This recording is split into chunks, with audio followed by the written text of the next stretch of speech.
Ndugu zangu tupo katika site yetu ya Kigamboni Kibugumo kwa dada yetu ambaye ametuamini kwa mara ya pili sasa hivi. Yaani tumeboreshia nyumba yake kwa mara ya kwanza kwa payment za kisasa, lakini hii ni nyumba yake ya pili ambayo ndo anaishi kabisa.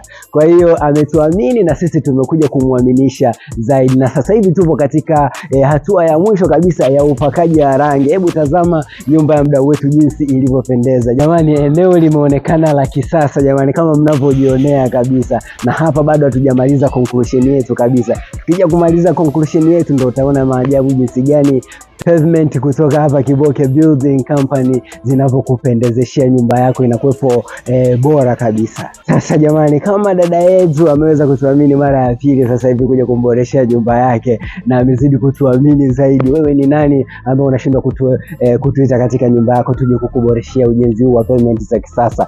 Tunajiamini, tuna uwezo wa kutosha, pia tuna experience na kazi yetu. Hii kazi yetu tumefanya muda mrefu sana, kwa hiyo tunajua nini kile ambacho tunakifanya. Wewe simu yako moja tu tunakuja kukuboreshea eneo lako linaonekana la kisasa tofauti na vile wewe unavyofikiria. Piga tu simu yako moja tuje kukuboreshea eneo lako liwe la kisasa kwa payment za kisasa kutoka hapa Kiboke Building Company.